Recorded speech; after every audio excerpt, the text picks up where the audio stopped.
आंधियां सदा चलती नहीं, मुश्किलें सदा रहती नहीं, मिलेगी तुझे मंजिल तेरी, बस तू जरा सी कोशिश तो कर। नमस्कार दोस्तों, आज के वीडियो में डिस्कस करेंगे हम 23 जनवरी के करंट अफेयर पे। और देखिए आज की वीडियो में टोटल हम 10 मोस्ट इंपॉर्टेंट करंट अफेयर चर्चा करेंगे और साथ में इनसे जुड़े जितने भी स्पेशल फैक्ट हैं उन पर पूरी डिटेल में चर्चा करेंगे। और देखिए इस वीडियो के लास्ट में आपसे 5 क्वेश्चन पूछाएंगे और कल की वीडियो के जो लास्ट में 5 क्वेश्चन पूछे गए थे उनके आंसर बताए जाएंगे। तो शुरू से लास्ट से वीडियो बनी रही और इस वीडियो को पूरा देखने के बाद आप इसकी पीडीएफ फाइल भी डाउनलोड कर सकते हैं। नीचे डिस्क्रिप्शन बॉक्स में आपको इस वीडियो की पीडीएफ के लिए मिल जाएगी। और अगर आप इस चैनल से ऐसे ही वीडियोस के ऑटोमेटिक नोटिफिकेशन पाना चाहते हैं तो चैनल को भी सब्सक्राइब करके बेल आइकन प्रेस कर दीजिएगा और वीडियो को लाइक और शेयर भी कर दीजिएगा। तो चलिए शुरू करते हैं इस वीडियो को। देखिए आज के करंट अफेयर का पहला प्रश्न है कि निम्नलिखित में से किस बॉलीवुड अभिनेता के नाम पर दक्षिणी दिल्ली के एंड्रयूजगंज में एक सड़क का नामकरण किया जाएगा। तो देखिए जो आपका दक्षिणी दिल्ली यानी कि साउथ दिल्ली है, वहां के एंड्रयूजगंज में एक सड़क का नामकरण किया जाएगा सुशांत सिंह राजपूत के नाम पर। देखिए सुशांत सिंह राजपूत जो है इस साल इनका 35वां जन्मदिन था, लेकिन ये इस दुनिया में नहीं रहे क्योंकि पिछले साल 2020 में 14 जून को मुंबई के बांद्रा में इनके आवास पर जो है ये मृत पाए गए थे। तो इन्हीं के याद में देखिए सुशांत सिंह ऐसे अभिनेताओं में शामिल थे जो अपनी मेहनत से बॉलीवुड में पहुंचे थे, ना ही किसी ये बहुत बड़े अभिनेता के पुत्र थे या फिर किसी सोर्स से जो है ये बॉलीवुड में पहुंचे थे। तो अपनी मेहनत से इस मुकाम को हासिल करना, इतने बड़े प्लेटफॉर्म पे एक जगह बनाना बहुत बड़ी चीज़ थी। तो पूरे इंडिया में काफ़ी गुस्सा भी था बॉलीवुड के खिलाफ क्योंकि बॉलीवुड की प्रताड़ना के कारण ही इन्होंने सुसाइड किया था। तो इसलिए देखिए इनके कार्यों को देखते हुए दक्षिणी दिल्ली नगर निगम में जो कांग्रेस के एक पार्षद हैं अभिषेक दत्त, इन्होंने सितंबर 2020 में अपने क्षेत्र में जो है एक सड़क का नाम सुशांत सिंह राजपूत के नाम पर रखने का प्रस्ताव दिया था, जिसको अब पास कर दिया गया है। और अब दक्षिणी दिल्ली के एंड्रयूजगंज में एक सड़क का नामकरण किया जाएगा सुशांत सिंह राजपूत के नाम पर। और कमेंट बॉक्स में बताइए दिल्ली के वर्तमान में मुख्यमंत्री कौन है और दिल्ली के राज्यपाल यानी कि उप राज्यपाल यानी कि लेफ्टिनेंट गवर्नर कौन है। ये दोनों चीजें बताइए, देखते हैं कितने लोग बता पाते हैं। दूसरा प्रश्न है कि हाल ही में किस राज्य सरकार ने महात्मा गांधी राष्ट्रीय ग्रामीण रोजगार गारंटी अधिनियम यानी कि मनरेगा के तहत कार्य दिवसों की संख्या को मौजूदा 100 दिनों से बढ़ाकर 150 दिन करने की घोषणा की है। तो देखिए मनरेगा का वैसे तो नियम तो है कि किसी भी मतलब गांव क्षेत्र में जो है किसी भी परिवार के एक व्यक्ति को 100 दिन का जो है रोजगार की गारंटी देना यानी कि रोजगार सुनिश्चित कराना। लेकिन अभी हाल ही में इस नियम को तोड़ दिया है उत्तराखंड की सरकार ने। इसने कहा है नहीं, हम अब जो है मनरेगा के तहत कुल 150 दिनों का जो है कार्य देंगे किसी भी मजदूर को, मतलब किसी भी परिवार के एक मजदूर को। देखिए मनरेगा के बारे में दो चीज़ें एग्जाम में पूछी जाती हैं। पहला ये कि मनरेगा जो है ये कब पारित किया गया था। तो देखिए जो आपका महात्मा गांधी राष्ट्रीय ग्रामीण रोजगार गारंटी अधिनियम है, ये संसद में 2005 में जो है ये पारित हुआ था। और मनरेगा का उद्देश्य है ग्रामीण क्षेत्रों में आजीविका सुरक्षा प्रदान करने के लिए 100 दिनों का रोजगार प्रदान करना। ठीक है, तो ये भी प्रश्न के रूप में पूछा गया कि मनरेगा के तहत कितने दिनों का जो है रोजगार प्रदान किया जाता है, 100 दिनों का। ठीक है, और देखिए वार्षिकांक 2020-21 का जिन्होंने पीडीएफ नहीं डाउनलोड किया वो उसको डाउनलोड कर सकते हैं। बाकी जो लोग आर्थिक रूप से बिल्कुल कमजोर हैं, बिल्कुल गरीब हैं, बिल्कुल उनके पास 100 रुपये भी नहीं है, तो वो जो है मुझे व्हाट्सएप कर सकते हैं 90 26 95 0 711 पे। इसको आपको जो है मतलब इस पर आपको पीडीएफ मिल जाएगी। आप इस पर मैसेज करिए सर मैं अत्यंत गरीब हूँ और जो भी है मतलब खरीदने में आप असक्षम है, तो ये नहीं कि इसका गलत फ़ायदा उठाएं। अगर आप कैपेबल है तो उसको खरीद सकते हैं, बाकी अगर कैपेबल नहीं है तो आपको ये पीडीएफ मैं फ्री में दे दूंगा क्योंकि आपके भविष्य के उज्जवल भविष्य के लिए मैं कुछ भी कर सकता हूँ। देखिए अभी कल ही बहुत सारे लोगों का मैसेज आया, एसएससी जीडी में बहुत सारे लोगों का सिलेक्शन हुआ है, तो मैंने स्टेटस भी लगाया भी था एक आध जो है। तो आप लोग भी ऐसे सिलेक्शन पा सकते हैं, तन मन धन लगन से मेहनत कीजिए तो ठीक है। और तीसरा प्रश्न है कि हाल ही में किस राज्य सरकार ने बागवानी विकास मिशन की घोषणा की है। तो देखिए अभी हाल ही में जो आपके गुजरात के मुख्यमंत्री हैं विजय रूपाणी, इन्होंने अपने राज्य में बागवानी विकास मिशन की घोषणा की है। और इसका उद्देश्य क्या है, देखिए इस बागवानी विकास मिशन का उद्देश्य है बागवानी और औषधीय खेती में शामिल किसानों की आय को दुगुना करना। देखिए बागवानी में क्या हो गया, आपका आम अमरूद ये सारे पेड़ लगाना, या फिर जो आपका औषधि खेती इसमें जैसे एलोवेरा हो गया, एलोवेरा का उत्पादन करना, या फिर बहुत सारे औषधि पौधे जैसे तुलसी का पत्ता हो गया, अश्वगंधा वगैरह हो गया, मतलब बहुत सारी चीज़ें हैं इनका प्रोडक्शन करना। तो ऐसे कार्यों में जितने भी किसान जो है मतलब लिप्त हैं, मतलब ये सारे काम कर रहे हैं, औषधि या फिर बागवानी खेती कर रहे हैं, उन्हीं के लिए जो है किसान ने मतलब उनकी आय को दोगुना करने के लिए, उन्हीं किसानों की आय को दोगुना करने के लिए गुजरात की सरकार ने इस बागवानी विकास मिशन की घोषणा की है। और इस मिशन के तहत गुजरात राज्य में जितने भी बेकार भूमि पड़ी है, बंजर वंजर जो भी है, तो उसको जो है 30 साल के पट्टे पर जो है वहाँ की यानी गुजरात की सरकार देगी किसानों को। 14 प्रश्न की हाल ही में अडानी समूह ने कितने हवाई अड्डों के विकास, संचालन और प्रबंधन के लिए भारतीय विमानपत्तन प्राधिकरण के साथ एक रियायत समझौते पर हस्ताक्षर किया है? तो देखिए अभी हाल ही में अडानी समूह ने जो है टोटल 3 जो है हवाई अड्डों के विकास, संचालन और प्रबंधन के लिए भारतीय विमानपत्तन प्राधिकरण के साथ एक रियायत समझौते पर हस्ताक्षर किया है। और ये 3 हवाई अड्डे कौन हैं, इनके नाम जान लीजिए। देखिए ये 3 हवाई अड्डे आपके हैं गुवाहाटी, जयपुर और तिरुवनंतपुरम में।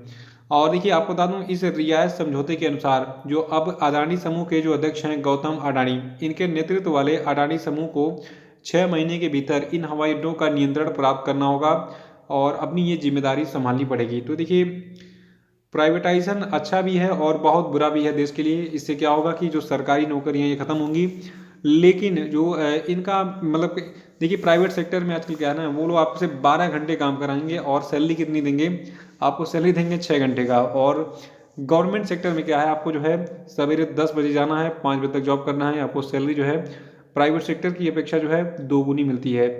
तो थोड़ा सा लापरवाही भी है। गवर्नमेंट सेक्टर में क्या है कि आपकी सुनवाई बहुत कम होती है। वैसे करप्शन तो प्राइवेट सेक्टर में भी है, वहाँ भी प्राइवेट सेक्टर में भी अगर जाते हैं तो वहाँ पे भी सोर्स, जुगाड़, घूस, मतलब हर चीज़ करप्शन तो हर जगह है। तो मुझे लगता है कि प्राइवेटाइजेशन से जो है मतलब ये समस्या का हल नहीं होने वाला है करप्शन का। और गवर्नमेंट सेक्टर में अगर नौकरियां नहीं बचेंगी तो आगे बहुत दिक्कत होने वाली है। तो ये काम काफ़ी गलत कर रही है मोदी सरकार। और बाकी कार्यों का तो मैं समर्थन करता हूँ, लेकिन ये काम गलत है प्राइवेटाइजेशन का। देखिए अडानी ग्रुप की हम बात करें, देखिए अडानी ग्रुप के फाउंडर हैं गौतम अडानी। और अडानी ग्रुप की स्थापना जो है 20 जुलाई 1988 की गई थी। इसका मुख्यालय आपका गुजरात के अहमदाबाद में स्थित है। और आज कमेंट बॉक्स में बताना आपको अपना मतलब अपना व्यू रखना है कि क्या भारत सरकार का ये फैसला सही है प्राइवेटाइजेशन का, यानी कि निजीकरण का। जल्दी से बताइए, देखते किसका क्या ओपिनियन है। 5वां प्रश्न की हाल ही में किस देश ने अमेरिका के पूर्व विदेश मंत्री माइक पोम्पियो समेत कुल 28 अधिकारियों पर प्रतिबंध लगा दिया है? तो देखिए अभी हाल ही में जो आपका चीन यानी कि चाइना है, इसने कहा कि जो अमेरिका के पूर्व विदेश मंत्री हैं माइक पोम्पियो, इनके साथ साथ कुल ऐसे मतलब जो कुख्यात अधिकारी हैं अमेरिका के, इन पर हम प्रतिबंध लगाते हैं क्योंकि ये चीन के खिलाफ काफ़ी तगड़ा बयान देते रहते हैं। जो कि माइक पोम्पियो हैं ये चीन को हमेशा धोते रहते हैं, चीन ऐसा है, चीन वैसा है, तो इसीलिए इन पर ये प्रतिबंध लगाया गया है। देखिए अभी हाल ही में ये जानकारी जो चीन के विदेशी प्रवक्ता हैं उन्होंने दी है। चीन का कहना है कि जो आपके ये अधिकारी हैं माइक पोम्पियो से टोटल 28 अधिकारी, इन अधिकारियों ने बीजिंग की संप्रभुता का उल्लंघन किया है। और इस रोक के बाद अब ये सभी लोग जो है ये चीन, मकाऊ और चीन का जो नियंत्रण वाला हांगकांग है, तो यहाँ पर जो है इनके परिजनों और इनके प्रयोग पर जो है रोक लगा दी गई है। और 6वां प्रश्न की हाल ही में आईपीएल टीम राजस्थान रॉयल्स ने किस खिलाड़ी को अपने टीम का नया कप्तान नियुक्त किया है? तो देखिए आईपीएल टीम राजस्थान रॉयल्स के जो नए कैप्टन बने इनका नाम है संजू सैमसन। इनकी फोटो यहाँ पे आपको दिख रही है। और देखिए ये इस पद पर जो है स्टीव स्मिथ का स्थान लेंगे। देखिए अब तक क्या था, स्टीव स्मिथ जो है इनके कप्तानी में राजस्थान रॉयल्स जो है ये खेल रही थी। और अभी हाल ही में जो 2020 में आईपीएल खेला गया था यूएई में, वहाँ पर जो है आईपीएल मैच में आखिरी स्थान पर आपकी रही थी राजस्थान रॉयल्स की टीम, इसलिए इनको हटा दिया गया। मतलब ऑस्ट्रेलिया के जो बल्लेबाज थे स्टीव स्मिथ, इनको हटा दिया गया। और अब सब संजू सैमसन जो है इंडियन प्रीमियर लीग के अगले सत्र में राजस्थान रॉयल्स के कप्तान होंगे। जबकि जो आपके ऑस्ट्रेलियाई बल्लेबाज हैं स्टीव स्मिथ, इनके साथ साथ कई खिलाड़ियों के अनुबंध का नवीनीकरण नहीं किया गया, इनको भगा दिया गया जाओ अपने देश में, क्योंकि बढ़िया प्रदर्शन नहीं कर पा रहे तो तुमको पैसा क्यों दें। तो आईपीएल टीम राजस्थान रॉयल्स के नए कैप्टन कौन बन गए हैं? संजू सैमसन। 7वां की हाल ही में श्रीलंका के किस क्रिकेटर ने फ्रेंचाइजी क्रिकेट से संन्यास ले लिया? देखिए फ्रेंचाइजी क्रिकेट मतलब आईपीएल वगैरह हो गया। तो अभी हाल ही में देखिए जो आपके श्रीलंकन क्रिकेटर हैं लसित मलिंगा, मलिंगा के बाल ही काफ़ी ज़बरदस्त हैं और इनके लोग बाल ही देखते रहते हैं और उनकी बॉलिंग देखते रहते हैं। तो बाल और बॉलिंग के लिए दोनों के लिए मशहूर है मलिंगा। और श्रीलंका के जो आपके लसित मलिंगा है, इन्होंने अभी हाल ही में फ्रेंचाइजी क्रिकेट से संन्यास ले लिया है। देखिए ये टेस्ट और वनडे क्रिकेट से बहुत पहले ही 2019 वगैरह में ही संन्यास लिया था इन्होंने, लेकिन अब इन्होंने कहा कि भैया हम फ्रेंचाइजी क्रिकेट में भी नहीं खेलेंगे, तो अब ये आईपीएल वगैरह में नज़र नहीं आएंगे। देखिए इन्होंने ये निर्णय अभी हाल ही में मुंबई इंडियंस के उस फैसले के बाद लिया है जिसमें उन्हें इस साल आईपीएल 2021 की नीलामी से पहले रिलीज कर दिया गया था। देखिए जो आपके लसित मलिंगा हैं ये आईपीएल के सबसे सफल गेंदबाजों में से एक हैं। इन्होंने इस टूर्नामेंट में अभी तक सबसे ज़्यादा विकेट भी लिया है। आईपीएल में अब तक कुल 122 मैचों में इन्होंने 170 विकेट लिए हैं।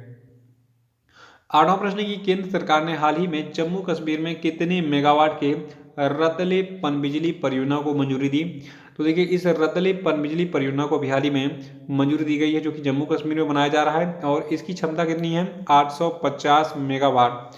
देखिए 850 मेगावाट के इस रतले पनबिजली परियोजना की खास बात यह है कि इस परियोजना का जो विकास है ये जो है राष्ट्रीय जल विद्युत निगम यानी कि national hydro electric power corporation और जम्मू कश्मीर राज्य विद्युत विकास निगम लिमिटेड यानी कि Jammu and Kashmir state power development corporation limited की क्रमशः 51% और 49% हिस्सेदारी वाली एक नई संयुक्त उद्यम कंपनी बना किया जाएगा। देखिए हाल ही में केंद्रीय मंत्रिमंडल ने जम्मू कश्मीर के किश्तवाड़ा जिले में चीनाब नदी पर जो है स्थित इस 850 मेगावाट की रतले पनबिजली यानी कि हाइड्रो पावर परियोजना के लिए कुल 5,281.94 करोड़ रुपए के निवेश को अपनी मंजूरी भी प्रदान की। और नवा प्रश्न हमारा है, हाल ही में सड़क परिवहन एवं राजमार्ग मंत्रालय द्वारा किस संस्था ने प्राकृतिक आपदा प्रबंधन के क्षेत्र में सहयोग के लिए एक सहमति पत्र पर हस्ताक्षर किया है। तो देखिए सड़क परिवहन एवं राजमार्ग मंत्रालय ने ये समझौता भी हाल ही में defence research and development organisation यानी कि डीआरडीओ के साथ में किया है। और इस समझौते के मुताबिक जो आपका डीआरडीओ है और सड़क परिवहन एवं राजमार्ग मंत्रालय है ये जो है भू खतरा प्रबंधन से संबंधित पारस्परिक लाभ के विभिन्न क्षेत्रों में सहयोग करेगा। देखिए होता क्या है कि जो आपका सड़क परिवहन एवं राजमार्ग मंत्रालय है ये जो है राजमार्ग यानी कि नेशनल हाईवेज और मेन सड़कें बनाती है। तो इसके लिए क्या होता है उसमें जो भूमि की जांच पड़ताल मतलब कहाँ पे दलदल है कहाँ पे सड़कें धंस सकती हैं ये सारी चीज़ें जो है मतलब इसी के लिए इसने डीआरडीओ के साथ कहा भैया थोड़ा सा आपको अनुमान बता दिया करो कि कहाँ सड़क बनाएं कहाँ ना बनाएं। तो यही ये समझौता है। और डीआरडीओ की बात करो तो देखिए डीआरडीओ की स्थापना हुई थी 1958 में और डीआरडीओ का पूरा नाम क्या है defence research and development organisation. और जो आपका सड़क परिवहन एवं राजमार्ग मंत्रालय यानी कि ministry of road transport and highways इसके जो केंद्रीय मंत्री का नाम है नितिन गडकरी। और आखिरी प्रश्न आज का है कि हाल ही में जकार्ता में देखिए जकार्ता इंडोनेशिया की राजधानी है। तो अभी हाल ही में जकार्ता में आसियान सचिवालय में जो भारत का अगला राजदूत है ये किसे अपॉइंट किया गया है। तो देखिए जो आपका आसियान एक समूह है ठीक है दक्षिण एशियाई देशों का। तो इसका मुख्यालय जकार्ता में है इंडोनेशिया के और वहाँ पर भारत का अगला राजदूत अपॉइंट किया गया है जयंत खोबरागड़े को। तो जयंत खोबरागड़े बनाए गए हैं जकार्ता में आसियान सचिवालय में भारत के अगले राजदूत। और आज थोड़ा सा हम आसियान के बारे में डिटेल में जानेंगे क्योंकि इसके बारे में बहुत एग्जाम में पूछा जाता है। देखिए आसियान का पूरा नाम है association of south east Asian Nations यानी कि दक्षिण पूर्वी एशियाई राष्ट्रों का संगठन। और आसियान का मुख्यालय है इंडोनेशिया के जकार्ता में यही सबसे ज़्यादा एग्जाम में पूछा जाता है। और आसियान की जो स्थापना है ये 8 अगस्त 1967 को थाईलैंड में हुई थी। और आसियान के मेंबर कौन कौन से हैं ये भी एग्जाम में पूछा जाता है। तो देखिए आसियान के सदस्य देश हैं Indonesia Thailand Malaysia Singapore Philippines Vietnam Brunei Cambodia Myanmar और लाओस ठीक है ये सभी मेंबर्स हैं आसियान के। तो इसी के साथ हमारा आज का जो करंट अफेयर है यही समाप्त होता है और अब हम बात करेंगे आज के सभी क्वेश्चन अपडेट पे। तो तैयार हो जाइए कमेंट बॉक्स में आंसर देने के लिए कंजूसी मत कीजिए आंसर जरूर बताया कीजिए कमेंट बॉक्स में से आपका प्रैक्टिस हो जाता है और कभी नहीं भूलता है। तो आपके लिए पहला प्रश्न आज का है कि LIC के नए प्रबंध निदेशक कौन बने बताइए कमेंट बॉक्स में। और दूसरा है कि दूरसंचार कंसल्टेंट्स इंडिया लिमिटेड के नए अध्यक्ष और प्रबंध निदेशक कौन बने हैं आंसर बताइए। और तीसरा प्रश्न है कि हाल ही में किस ट्रेन का नाम नेताजी एक्सप्रेस रखा गया है बताइए। चौथा है कि हाल ही में भारत ने किस देश के साथ में डेजर्ट नाइट 21 वायु सैनिक अभ्यास किया बताइए। और पांचवा प्रश्न आपके लिए कि हाल ही में JSW ग्रुप की खेल शाखा JSW स्पोर्ट्स ने किस खिलाड़ी के साथ करार किया बताइए। और अब हम बात करेंगे कल के सभी क्वेश्चन अपडेट के सही उत्तरों की। देखिए कल क्वेश्चन अपडेट का पहला प्रश्न था कि हाल ही में नीतीश कुमार ने किस स्थान पर बिहार के पहले बर्ड फेस्टिवल जिसका नाम कलरव है इसका उद्घाटन किया। तो देखिए ये प्लेस आपका है नागी नकटी पक्षी अभ्यारण्य। और इस अभ्यारण्य के बारे में मैंने परसों के वीडियो में बहुत डिटेल में बताया था तो उसको देख के रिवाइज कर डालिएगा। और दूसरा प्रश्न आपके लिए कि भारत में अपनी तरह का पहला श्रम आंदोलन संग्रहालय यानी कि लेबर मूवमेंट म्यूजियम किस राज्य में खोला गया? तो देखिए इसका उत्तर है केरल। और तीसरा था कि हाल ही में किसे आयुष मंत्रालय का अतिरिक्त प्रभार दिया गया है? तो देखिए व्यक्ति आपके हैं किरण रिजिजू। और चौथा था कि हाल ही में भारत सरकार ने किस देश से 21 MiG-29 और 12 सुखोई 30 MKI लड़ाकू विमान खरीदने की घोषणा की है? तो ये सभी विमान भारत खरीदेगा रूस यानी कि रशिया से। पांचवा प्रश्न था कि हाल ही में महाराष्ट्र सरकार ने गोरेवाड़ा चिड़ियाघर का नाम बदलकर किसके नाम पर कर दिया है? तो देखिए गोरेवाड़ा चिड़ियाघर जो है ये बाल ठाकरे के नाम से जाना जाएगा।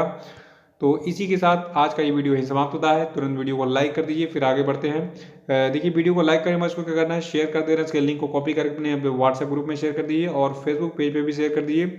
जो लोग नए हैं वो चैनल को सब्सक्राइब भी कर लें। और नीचे डिस्क्रिप्शन बॉक्स में हमारे सभी सोशल मीडिया के लिंक आपको मिल जाएगी, वहाँ पे क्लिक करके आप इनको ज्वाइन कर लीजिए। और साथ में 2020 का जो वार्षिकांक का PDF है इसको डाउनलोड कर लीजिए, डिस्क्रिप्शन बॉक्स में इसकी भी लिंक आपको मिलेगी। तो इसी के साथ बहुत बहुत धन्यवाद। Thank you and have a nice day.